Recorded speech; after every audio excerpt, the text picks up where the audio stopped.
I was about to sign the cremation papers when I heard it. A voice. Sharp. Desperate. Coming from the hallway outside the funeral director's office. Ma'am. Ma'am. Please don't sign those papers. I looked up. A woman I'd never seen before stood in the doorway, breathless. Her hospital scrubs wrinkled like she'd run here. She was maybe 30, with kind eyes that were now filled with something I couldn't quite name. Fear? No. Guilt. I'm sorry, the funeral director said, standing abruptly. This is a private meeting. You can't just… I'm Sandra Chen, the woman interrupted, her voice trembling. I was your mother's hospice nurse. And I need to tell you something before it's too late. My hand froze over the signature line. My mother, Dorothy Hayes, had passed away 3 days ago. Peacefully, they said. In her sleep. At 78, after a short but brutal fight with cancer. My sister-in-law, Patricia, reached across the table and gently touched my arm. Margaret, you don't have to listen to this. You're grieving. This woman is clearly… No, I said quietly, pulling my hand back. I looked at Sandra. What do you need to tell me? Sandra's eyes darted to Patricia, then back to me. Can we speak alone? Anything you need to say, you can say in front of family, Patricia said smoothly. She was always smooth, always composed. That's what I'd always admired about her, the way she'd taken care of my brother Robert after his accident left him in a wheelchair. The way she'd moved into Mother's house those last 6 months to help with hospice care while I juggled my job at the library and my granddaughter's custody battle.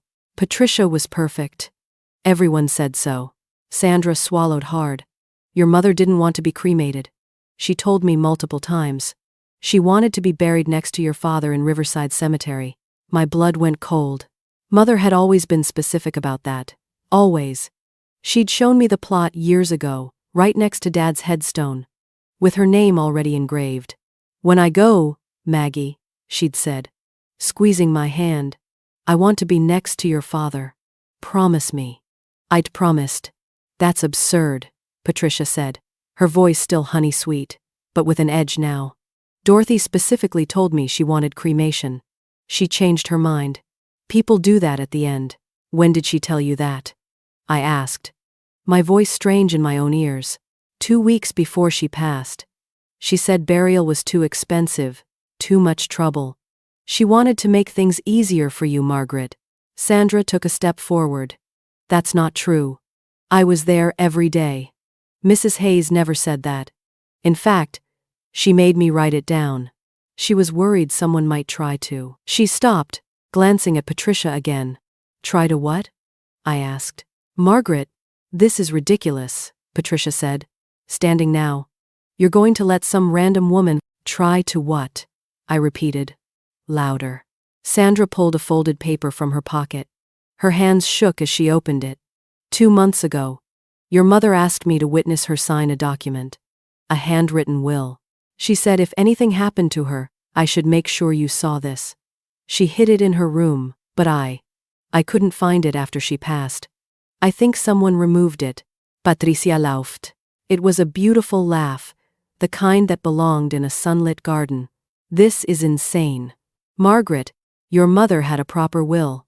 We read it yesterday. Everything was handled by her lawyer. That was true.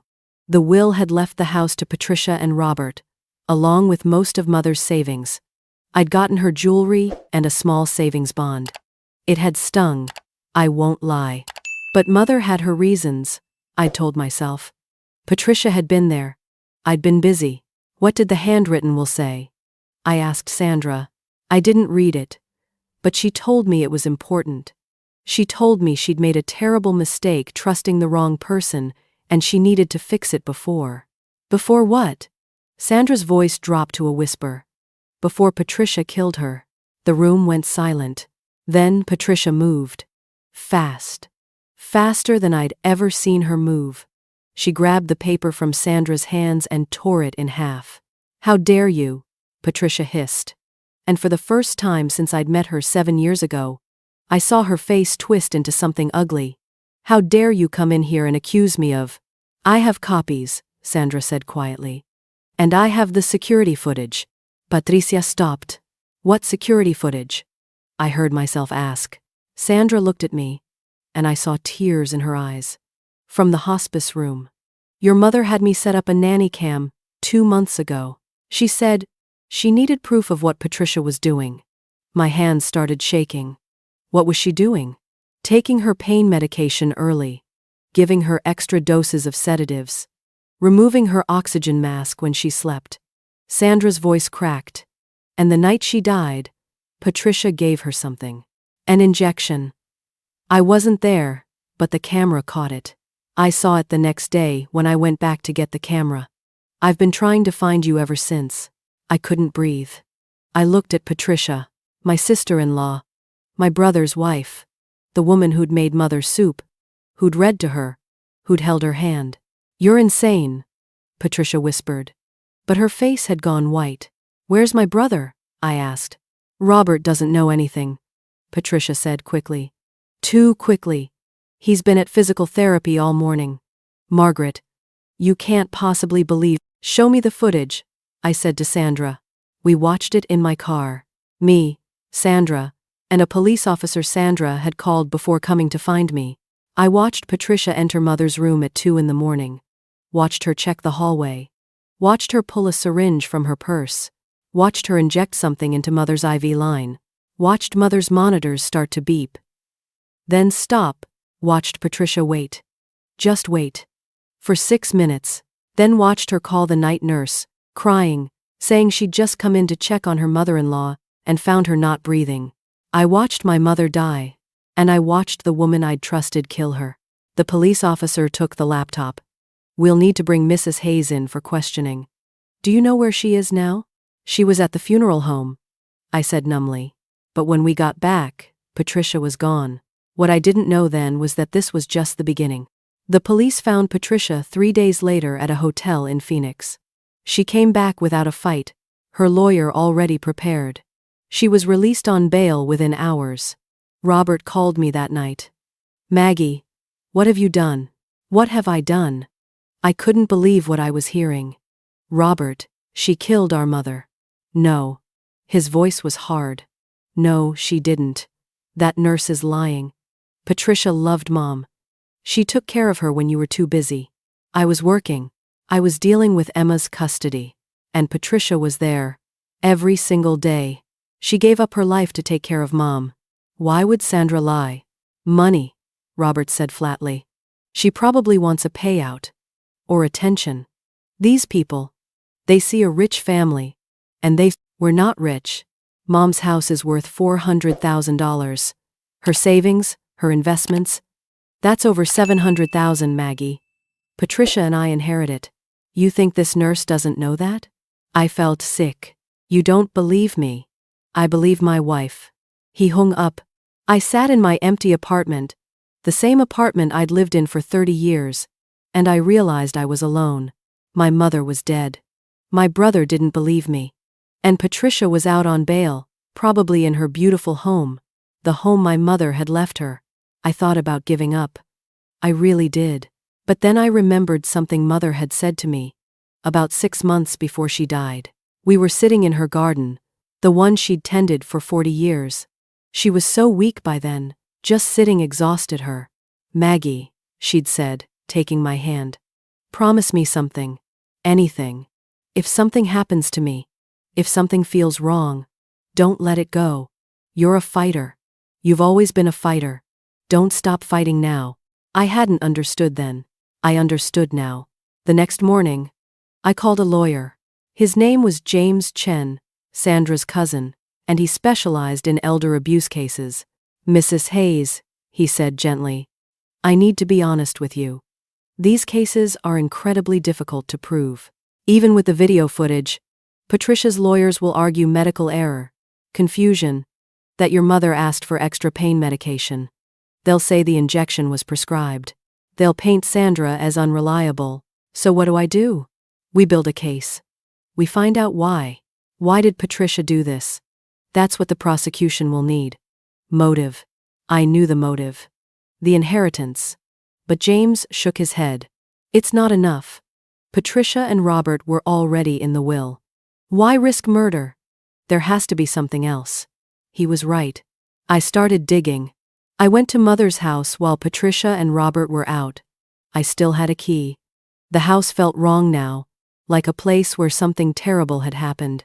Because it had. I found Mother's financial records in her desk. Patricia had been managing them for the last year, since Mother's diagnosis. Everything looked normal at first. Bills paid. Accounts balanced. Then I noticed something. Transfers. Small ones at first. $300 here. $500 there. To an account I didn't recognize. Over the course of a year, $37,000 had been moved out of Mother's savings account. I took photos of everything. James hired a private investigator. His name was Marcus Webb, a retired FBI agent with gray hair and sharp eyes. He found out the account belonged to a man named Derek Palmer. "Who is he?" I asked. Marcus showed me a photo. A man in his 40s, handsome with a smooth smile. "He's Patricia's boyfriend." The world tilted. "What?" "They've been together for 2 years. He lives in Scottsdale. Patricia visits him twice a month. Tells your brother she's visiting her sister in Phoenix." I felt like I was going to throw up. Robert doesn't know? No evidence that he does. So Patricia had been stealing from my mother to fund an affair. She'd been playing the devoted wife while planning a new life with someone else. But she needed money for that new life. And Mother's death made her $350,000 richer. The police reopened the investigation with this new information. They found more. Text messages between Patricia and Derek, talking about being free soon. Credit card statements showing expensive gifts, hotel rooms, plane tickets. And then they found something else. Mother's original will. The handwritten one Sandra had mentioned. It was hidden in a safety deposit box at a bank across town. A box Mother had opened 3 months before she died, using Sandra as her witness.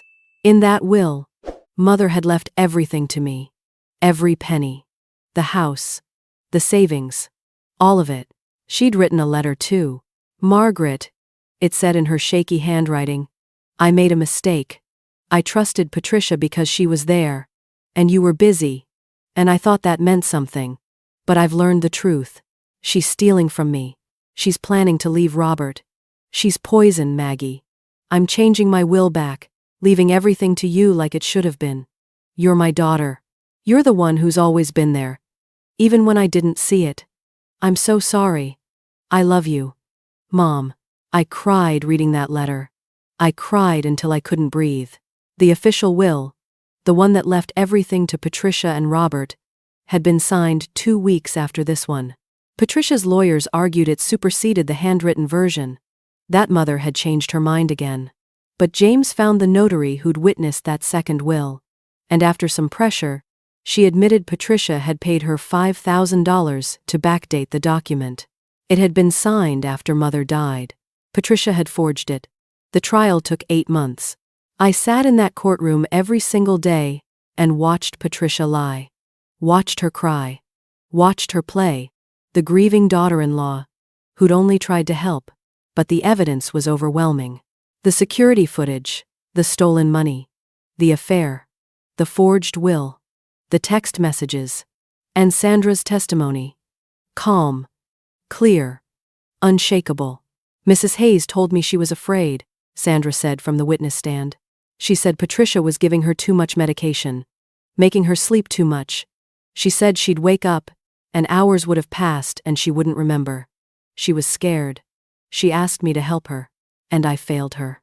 Sandra broke down crying. I wanted to tell her she hadn't failed. She'd saved my mother's memory. She'd given me the truth. In the end, the jury took 4 hours to deliberate. Guilty of first-degree murder. Guilty of elder abuse. Guilty of fraud. Guilty of theft. Patricia was sentenced to 30 years to life. Derek Palmer got 15 years as an accessory after the fact. Robert filed for divorce while Patricia was awaiting sentencing. He came to see me after the trial ended. "I'm sorry," he said. He was crying. "Maggie, I'm so sorry. I didn't know. I didn't see it. She was so good at lying. So good at making me believe." "I know," I said quietly. "I should have believed you. You're my sister. You've never lied to me. Not once in 63 years. And I chose her over you. She fooled all of us, Robert. Not Mom. Mom saw it. He was right. Mother had seen it. And she'd tried to protect us. Even at the end, even when she was dying, she'd fought.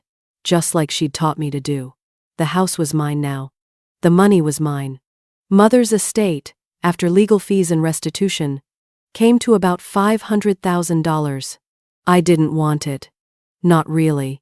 It felt tainted. But then I thought about what Mother would want me to do with it. I set up a foundation, the Dorothy Hayes Elder Protection Fund. It provides free legal services to elderly people who suspect financial abuse. It trains hospice workers to recognize signs of elder abuse. It funds security cameras for in-home care situations. Sandra runs it. I offered her the job after everything ended. You saved my mother's voice, I told her. You made sure she was heard. Now help me make sure other people are heard too. She said yes. As for me, I kept the house. I couldn't sell it. It's where Mother laughed and loved and raised us. It's where she taught me to be strong. I walk through her garden every morning now. The roses she planted are blooming again. I talk to her sometimes, tell her about my day, about the foundation, about Emma, my granddaughter, who comes to visit every Sunday. We did it, Mom, I whisper to the roses. We fought. And we won. Sometimes I think about those moments in the funeral home, when I was about to sign those cremation papers. When Sandra burst through that door, what if she'd been 5 minutes late? What if I'd already signed? What if Mother had been cremated before the truth came out? Patricia would have gotten away with it. She would have taken everything, left Robert, lived her new life with Derek on my mother's money. But that's not what happened. Mother found a way to speak, even from beyond death. She found Sandra. She left clues. She fought until her last breath to protect what she'd built, to protect her family. And Sandra, this woman who barely knew us, who had every reason to just walk away and let it be someone else's problem, she risked her career, her safety, her peace of mind to make sure the truth came out. I think about that a lot. About how many people would have just stayed silent, would have told themselves it wasn't their business, would have been too scared or too tired or too uncertain. But Sandra didn't. She ran down that hallway. She stopped me from signing. She saved everything. I paid off her student loans with part of Mother's money. She tried to refuse, but I insisted. You gave me my mother's voice back, I told her. You gave me justice. You gave me closure. Let me give you freedom from debt. Let me give you the ability to keep helping people without drowning in bills. She hugged me and cried. Last month, I went to visit Patricia in prison. I don't know why. Maybe I needed to see her face. Maybe I needed her to see mine. She looked smaller somehow. Older. Her perfect hair was pulled back in a simple ponytail. No makeup. Prison orange instead of her designer clothes. Why? I asked. It was the only thing I could think to say. She looked at me for a long time. Then she said, because I could. Because it was easy. Because your mother trusted me. And your brother worshipped me. And you were too busy to notice. You killed her. She was dying anyway. Patricia's voice was flat. The cancer was going to take her in 6 months. Maybe a year. I just sped things up. And I needed that money. Derek and I had plans. We were going to buy a house in Sedona. We were going to start over. You had a husband. A life. I had a man in a wheelchair who could barely take care of himself. I had a mediocre life in a mediocre house. I wanted more. I stood up. I hope 30 years gives you time to think about whether it was worth it. It would have been, Patricia said softly, if that bitch nurse hadn't interfered. Your mother was stupid, Margaret. She trusted the wrong person. She deserved what happened. I walked out.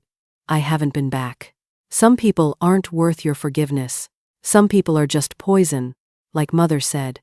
And the only thing you can do is make sure they can't hurt anyone else. That's what we did. I sleep better now. I visit Mother's grave every week, the real grave, in Riverside Cemetery next to Dad. I bring flowers. I tell her about the foundation, about the people we've helped, 17 cases so far. 17 elderly people who suspected abuse. 17 families who got justice because Sandra trained their hospice workers. Because our lawyers stepped in. Because security cameras caught the truth. 17 people who didn't end up like my mother. That's what she would have wanted. Not revenge. Not bitterness. Justice. And protection for others. Sometimes Emma comes with me to the cemetery. She's 12 now. Smart and funny and kind. She asks questions about her great-grandmother, about what happened. I tell her the truth. Not all of it, not the darkest parts, but enough. Great-grandma was brave, I say. Even when she was scared. Even when she was sick. She made sure the truth came out. Like you, Emma says. I smile. I learned from the best. Last week, Sandra called me. She was crying, but happy crying. Margaret, we just closed our 50th case. 50 families. 50 people who got help because of your mother. 50. I went to the garden that night, and I sat among Mother's roses, and I let myself cry. Good tears. Healing tears. We did it, Mom, I whispered. We turned your death into something that saves lives. We turned Patricia's evil into something good. That's real justice. The wind rustled through the roses, and I swear I could hear Mother's voice. I'm proud of you, Maggie. I always have been. I'm 63 years old. I'm a widow, a mother, a grandmother, a librarian, a fighter. And I'm my mother's daughter. That's the most important thing I'll ever be. When I'm gone, when it's my turn to rest next to Mother and Dad in Riverside Cemetery, I want Emma to remember this. Truth is worth fighting for. Justice is worth waiting for. And the people who love you will never truly leave you. They'll live on in your actions, in your strength, in your refusal to give up when things get hard. Mother taught me that, and now I'm teaching Emma. That's how love survives. Not in money, or houses, or wills. In lesson, in courage, in the choice to keep fighting even when you're tired, even when you're alone, even when everyone tells you to give up. That's the inheritance that matters. That's what my mother really left me. And I'll never let anyone take that away.